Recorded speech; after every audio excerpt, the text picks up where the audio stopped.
Welcome to M thoughts. இன்றைக்கி நம்ம என்ன பார்க்க போகிறோம் அப்படின்னா, பாலாவோட டைரக்ஷனில் அருண் விஜய் நடிச்சிருக்க வணங்கான் படத்தோட முழு கதை என்னங்கிறது தான் பார்க்க போகிறோம். இந்த படத்தில் அருண் விஜய் ஒரு டெஃபண்டமாக நடிச்சிருக்காரு. டெஃபண்டம்னா என்னென்னா, அவங்களால காதும் கேட்காது, வாயும் பேச முடியாது. அவருக்கு ஒரு தங்கச்சியும் இருக்குது. அந்த தங்கச்சி சுனாமியில் பாதிக்கப்பட்ட அனாதையாக இருந்த ஒரு பொண்ணு. அதை அருண் விஜய் எடுத்து வளர்த்துட்டு இருந்தார். ஆனால் இந்த விஷயம் அவங்க தங்கச்சிக்கு தெரியாது. அருண் விஜய் தனக்கு கிடைக்கிற சின்ன சின்ன வேலையெல்லாம் பார்த்துட்டு இருந்திருக்காரு. ஸோ அப்போ போட் ஓட்டுற வேலைக்கு போகிறாரு. அப்போது அந்த இடத்துல ஒரு பொண்ணு விவேகானந்தர் வேஷம் போட்டுக்கிட்டு வர டூரிஸ்ட்டுக்கு எல்லாத்துக்கும் கன்னியாகுமரியை பற்றி எக்ஸ்பிளைன் பண்ணிகிட்ருக்கா. அப்போ அந்த பொண்ணு அருண் விஜயை கடவுள்னு சொல்லி அந்த டூரிஸ்ட்கிட்டெல்லாம் எக்ஸ்பிளைன் பண்ணி கடுப்பேற்றிடுவா. ஸோ அப்போ அருண் விஜய் கோவப்பட்டு அந்த பொண்ணை அடிச்சிடுவார். அடித்ததுக்கப்புறம் தான் தெரிய வரும், அந்த பொண்ணும் அருண் விஜயும் சின்ன வயசுலேருந்தே அவங்களுக்கு பழக்கம் அப்படிங்கிறது. அதுக்கப்புறம் அந்த பொண்ணு வீட்டுக்கு இந்த பிரச்சனை போகுது. அந்த பொண்ணு அவங்க வீட்டில் அருண் விஜயை தான் நான் கல்யாணம் பண்ணிப்பேன் அப்படின்னு சொல்லி சொல்கிறாங்க. பட் அருண் விஜய் அது முடியாது அப்படிங்கிறத சைகையாலே சொல்லியிருப்பார். எதனாலனா அருண் விஜய் இப்படி இருக்கிறதுனால அவருக்கு இந்த மாதிரி விஷயங்களை சுத்தமாக பிடிக்கவே பிடிக்காது. இப்படி இருக்கும்போது ஒரு நாள் அருண் விஜயும் அவரோட தங்கச்சியும் ரோட்டில் போயிட்டுருக்கும்போது ஒரு கார் நிற்கிது. அந்த காரில் ஒரு திருநங்கை போய் பிச்சை எடுத்துகிட்ருக்காங்க. அப்படி இது பண்ணும்போது அப்போ அந்த காருக்குள்ளே உள்ளவங்க அவங்கள கிண்டல் பண்ணுறாங்க. கிண்டல் பண்ணோன்னே அருண் விஜய் கோவப்பட்டு அவங்க 4 பேர்கிட்டையும் போய் கேட்க போகிறாரு. அப்போ அந்த இடத்துல ஒரு பெரிய பிரச்சனையாகுது. அருண் விஜய் அவங்க எல்லாத்தையுமே போட்டு அடிக்க ஆரம்பிக்கிறாரு. ஒரு கட்டத்துக்கு மேலே அவங்க 4 பேரும் போலீஸ் ஸ்டேஷனை நோக்கி ஓட ஆரம்பிக்கிறாங்க. ஆனால் அருண் விஜய் போலீஸ் ஸ்டேஷன் கூட பார்க்காம அங்கேயும் போய் அவங்க எல்லாத்தையுமே போட்டு அடித்து போட்டுடுறாரு. அப்போ போலீஸ் அவங்கள பிடிச்சிட்டு எல்லாத்தையுமே தூக்கி ஜெயிலில் போட்டுடுறாங்க. ஜெயிலில் போட்டதுக்கப்புறம் ஒரு ஹையர் அத்தாரிட்டி வராரு. அவர் வந்துட்டு என்ன பிரச்சனைன்னு கேட்கும்போது, இது மாதிரி இவங்க இந்த பசங்களை 4 பேர் இவரை அடிக்கிறாரு, போலீஸ் கேட்டாலுமே போலீஸ்க்கும் கண்ட்ரோல் ஆக மாட்டேங்கிறாரு அப்படின்னு சொல்லி போலீஸை கோவப்படுத்திடுறாரு. அதுக்கப்புறம் அந்த போலீஸ் என்ன பண்ணுறாங்க அப்படின்னா, அவர்கிட்ட பேச ட்ரை பண்ணுறாங்க. பட் அவரால் பேச முடியாது. அதனால் கோவப்பட்டு அவர் மேலே போய் கேஸ் போட்டு அவரை உள்ள தள்ள பிளான் பண்ணுறாங்க. அப்போ கோர்ட்டில் ஹையரிங் நடக்குது. ஸோ அந்த கோர்ட்டில் போலீஸ் ஒரு டாக்குமெண்ட்டை சப்மிட் பண்ணுறாங்க. அந்த டாக்குமெண்ட்டில் தப்பெல்லாம் ஒத்துக்கிற மாதிரி அருண் விஜயை வாக்குமூலம் கொடுத்த மாதிரி ஒரு டாக்குமெண்ட்டை சப்மிட் பண்ணுறாங்க. ஆனால் அருண் விஜய்க்கு தெரிஞ்ச ஃபாதர் ஒருத்தர் அந்த இடத்துக்கு வராரு. வந்து அவருக்கு வாயும் பேசாது காதும் கேட்காதுங்கிற டாக்குமெண்ட்டை சப்மிட் பண்ணுறாரு. அப்போ ஜட்ஜ் கோவமாயிடுறாங்க. கோவமாகி எப்படி காதும் கேட்காத வாயும் பேச முடியாத ஒருத்தர் வந்து வாக்குமூலம் கொடுத்தா நீங்கள் சப்மிட் பண்ணியிருக்கீங்க அப்படின்னு போலீஸ் மேலே கோவப்பட்டு நீங்கள் போய் கேஸு போடுறீங்கன்னு சொல்லி அருண் விஜயை ரிலீஸ் பண்ணிடுறாங்க.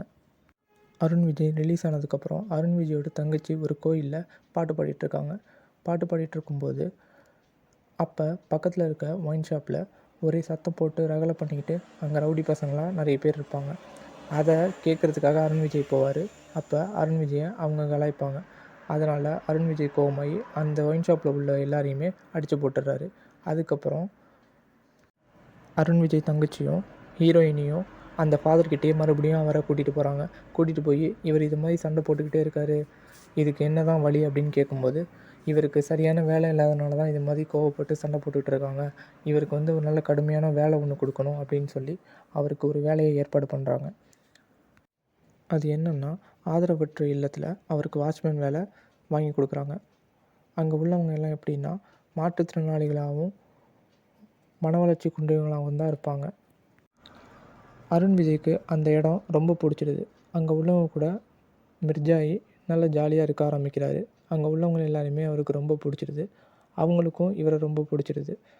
இப்படியெல்லாம் அவர் இருக்கும்போது அங்கே ஒரு பெரிய பிரச்சனை வருது. அது என்னென்னா, கண்ணு தெரியாத சில பேர் அங்கே உள்ளே குளிக்க போகும்போது அங்கே 4 பேர் இருந்து அதை பார்த்துட்டு இருந்திருக்காங்க. அதை ஒரு பொண்ணு ஸ்மெல் மூலிமா கண்டுபிடிச்சிட்றா.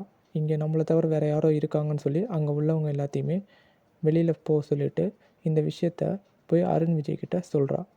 அருண் விஜய்க்கு ரொம்ப நாள் அமைதியாக இருந்ததுக்கப்புறம் இந்த ஒரு விஷயம் ரொம்ப கோபத்தை ஏற்படுத்துது.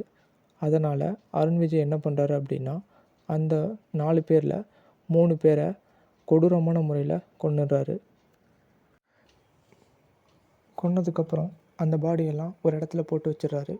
அது எல்லாருக்கும் தெரிய வந்து போலீஸ் அந்த இடத்துக்கு வராங்க. போலீஸ் வந்து இன்வெஸ்டிகேட் பண்ண ஆரம்பிக்கிறாங்க. ஸோ இந்த 3 பேரும் அந்த ஆசிரமத்தில் வேலை பார்த்தவங்க அப்படிங்கிறது தெரிய வருது. ஸோ அதனால் அந்த ஆசிரமத்தில் உள்ள எல்லாரையும் விசாரிக்கிறாங்க. அப்போ அருண் விஜயும் விசாரிக்கிறாங்க. அருண் விஜய் விசாரிக்கும்போது அவர் டெஃபண்டம் அப்படிங்கிறனால அவருக்கு டிரான்ஸ்லேட்டர் மாதிரி ஒருத்தவங்க இருக்காங்க. அவங்க வந்து அருண் விஜய் சொல்கிறது எல்லாத்தையுமே அவங்களுக்கு புரிய வைக்கிறாங்க. அப்போ அருண் விஜய் அந்த கொலையை பண்ணது நான் தான் அப்படிங்கிறத ஒத்துக்கிறாரு. இந்த கேஸை விசாரணை பண்ணுறது சமுத்திரக்கனி தான்.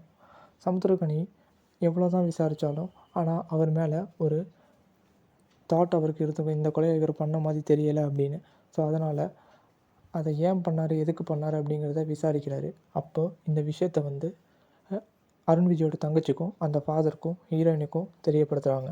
அவங்க 3 பேரும் இந்த கொலையை அவங்க பண்ணியிருக்க மாட்டாங்க அப்படின்னு சொல்லி போலீஸ்கிட்ட கன்வின்ஸ் பண்ண ட்ரை பண்ணுறாங்க. ஆனால் அருண் விஜய் இதை நான் தான் பண்ணேன்னு சொல்லிக்கிட்டே இருக்கார். இதனால் போலீஸ்க்கு நிறைய டவுட் வருது. சமுத்திரக்கனி அவருக்கு ஒரு மைண்ட் ரிலேட்டடான டெஸ்ட் வைக்கணும் அப்படின்னு சொல்லி ட்ரக்ஸை கொடுத்து அவர்கிட்ட உண்மையை வர வைக்கலாம் அப்படின்னு சொல்லி கேட்கும்போது அவர் இந்த கொலையை நான் தான் பண்ணேன் அப்படிங்கிற மாதிரி சொல்கிறாரு. அது இல்லாமல் இன்னும் ஒரு கொலையை பண்ண போகிறேன் அப்படிங்கிற மாதிரியும் சொல்கிறாரு. இதுக்கு இடையில் சமுத்திரக்கனி என்ன பண்ணுறாரு அப்படின்னா, ஸோ இப்படியும் வந்து விஷயம் வரல அப்படிங்கிறப்ப ஸோ அவங்க தங்கச்சி மூலியமாகவோ அவங்க ஃபாதர் மூலியமாகவோ இந்த விஷயத்தை வர வைக்கலாம், அவர்கிட்ட உண்மையை வாங்கலாம் அப்படிங்கிறதுக்காக அவங்க தங்கச்சியை விட்டு அருண் விஜய் கிட்டே பேச சொல்கிறாங்க. ஸோ அருண் விஜய் அவங்க தங்கச்சிக்கிட்ட இந்த விஷயத்த சொல்லாமையே அமைதியாகவே இருக்கார். ஆனால் ஒரு கட்டத்துக்கு மேலே அவர் என்ன நடந்துச்சு அப்படிங்கிறத சொல்லிடுறாரு. அவங்க தங்கச்சிக்கு அதை தாங்கிக்க முடியாமல் அந்த இடத்த விட்டு போயிடுறாங்க. இதுக்கிடையில் சமுத்திரக்கனி இன்னொன்று விஷயத்தையும் தெரிஞ்சுக்கிறாரு. அருண் விஜயோட தங்கச்சி அவரோட உண்மையான தங்கச்சி இல்லை, சுனாமியில் பாதிக்கப்பட்டு பேரண்ட்ஸ் இழந்த பொண்ணை இவர் எடுத்து வளர்த்துட்ருக்காங்க அப்படிங்கிற உண்மையை இவர் எப்படியோ தெரிஞ்சுக்கிறாரு. தெரிஞ்சது மட்டும் இல்லாமல் அந்த விஷயத்த அவங்க உண்மையை அருண் விஜயோட தங்கச்சிக்கிட்டேயே போய் சொல்லிடுறாரு. சொன்னதுனால அந்த பொண்ணு ரொம்ப அப்செட் ஆகிடுறா. அது மட்டும் இல்லாமல் அருண் விஜய் மேலே அவள் கோபமும் படுறா. நான் உன்னோட உண்மையான தங்கச்சி இல்லாதனால தானே நீ எல்லா உண்மையும் என்கிட்ட மறைச்ச, நான் உன்னோட உண்மையான தங்கச்சி இருந்தால் நீ பண்ணது எல்லாத்தையுமே என்கிட்ட நீ சொல்லியிருப்பில்ல அப்படின்னு சொல்லி அருண் விஜய் மேலே கோவப்பட்டு அவனை விட்டு போயிடுறா. இதுக்கப்புறம் அருண் விஜய் அந்த 4வது ஆளை கண்டுபிடிச்சு கொல்லணும் அப்படிங்கிறதுக்காக அவனை தேட ஆரம்பிக்கிறாரு. அப்புறம் அவனோட ஒய்ஃப் மூலியமாகவே அவன் எங்கே இருக்கான் அப்படிங்கிறத தெரிஞ்சுக்கிறாரு. தெரிஞ்சுக்கிட்டதுக்கப்புறம் அவனையும் கொடூரமான முறையில் கொலை பண்ணி முடிச்சிடுறாரு. முடித்ததுக்கப்புறம் அவரே போய் போலீஸ்கிட்ட சரண்டரும் ஆகிறாரு. சரண்டர் ஆனதுக்கப்புறம் அந்த கேஸ் கோர்ட்டுக்கு வருது. கோர்ட்டுக்கு வரதுக்கு முன்னாடி சமுத்திரக்கனி என்ன பண்ணியிருப்பான்னா, அந்த பாதிக்கப்பட்ட பொண்ணுங்களை ஜட்ஜுக்கிட்ட மீட் பண்ணி பேச வச்சுருப்பாங்க. பேச வைக்கிறப்ப அந்த பொண்ணுங்க எல்லா உண்மையும் சொல்லிடுங்க. சொன்னதுக்கப்புறம் இதனால தான் இந்த 4 கொலையும் நடந்திருக்கு அப்படின்னும் இவர் நல்லவர் அப்படிங்கிறதையும் இன்ஃபார்ம் பண்ணியிருப்பாங்க. பண்ணதுக்கப்புறம் ஜட்ஜு இவங்க பாதிக்கப்படக்கூடாது அப்படிங்கிறதுக்காக அருண் விஜயை நிரபராதி, இந்த கொலைக்கு வந்து சரியான சாட்சி இல்லைன்னு சொல்லி கேஸை தள்ளுபடி பண்ணிடுறாங்க. அப்போ தான் எல்லாருமே சந்தோஷப்படுறாங்க. இவங்க வந்து வெளியில் வந்துடுறாங்க. அருண் விஜய் வெளில வந்துடுறாரு. வெளில வந்ததுனால சுற்றி உள்ளவங்க எல்லாமே ஹாப்பியாக இருக்காங்க. அப்போ தான் அவங்களுக்கு ஒரு விஷயம் தோணுது. அருண் விஜயோட தங்கச்சி என்னானா அப்படிங்கிற டீட்டெயில் வந்து தேட ஆரம்பிக்கிறாங்க. ஃபாதரோட ஃப்ரெண்ட்ஸ் எல்லாமே தேட ஆரம்பிக்கிறாங்க. தேடுறப்ப தான் ஒரு ஷாக்கிங்கான நியூஸ் வருது. ஆரம்பத்தில் ஒரு கிணத்துலேருந்து அருண் விஜய் எந்திரிச்சு வருவார். அந்த கிணத்துல அந்த பொண்ணு இறந்த நிலையில் தூக்கிட்டு வருவாங்க. இந்த விஷயம் ஏன் நடந்துச்சு அப்படின்னா, அந்த பொண்ணு நிறைய ஏமாற்றமாக இருப்பாள். அருண் விஜய் தான் உண்மையான அண்ணன் நினச்சிட்ருப்பா. அதுவும் இல்லை. அது இல்லாமல் உண்மையான அண்ணன் இல்லை அப்படிங்கிறதுனால தான் அவன் நம்மக்கிட்ட வந்து எந்த ஒரு விஷயத்தையும் ஷேர் பண்ணலை அப்படின்னு நினச்சிட்டு அவள் அந்த ஒரு ஏமாற்றத்திலே போய் சூசைட் பண்ணிப்பாள். இதனால் அருண் விஜய் பார்த்திங்கன்னா ரொம்ப அந்த ஒரு எமோஷ்னலான சீன் தேட்டரில் பார்க்குறவங்களோட கண்ணை கலங்க வச்சது. ஸோ இந்த படத்தோட கதை முழுசாக என்ன அப்படின்னா, மாற்றுத்திறனாளிகளுக்காக அது ஒரு மாற்றுத்திறனாளி தான் போராடுவாங்க அப்படிங்கிறத ஒரு கருத்தை ஆழமாக சொல்லியிருப்பார் பாலா. அது இல்லாமல் தங்கச்சி சென்டிமெண்ட்டையும் ரொம்ப அதிகமாகவே காமிச்சிருப்பார். இந்த படம் வழக்கம் போல் ஒரு பாலா படம் எப்படி இருக்குமோ அதே மாதிரி தான் இருந்துச்சு. அது இல்லாமல் நல்ல எமோஷ்னலாகவும் போர் அடிக்காமவும் அருண் விஜயோட ஆக்டிங் பயங்கரமாக இருந்துச்சு இந்த படத்தில். இந்த மாதிரி படம் அப்டேட் பற்றி தெரிஞ்சுக்கிறதுக்காக, படத்தோட ரிவ்யூ பற்றி தெரிஞ்சுக்கிறதுக்கும் எம்தாட் சேனலை சப்ஸ்கிரைப் பண்ணுங்கள். தேங்க்யூ.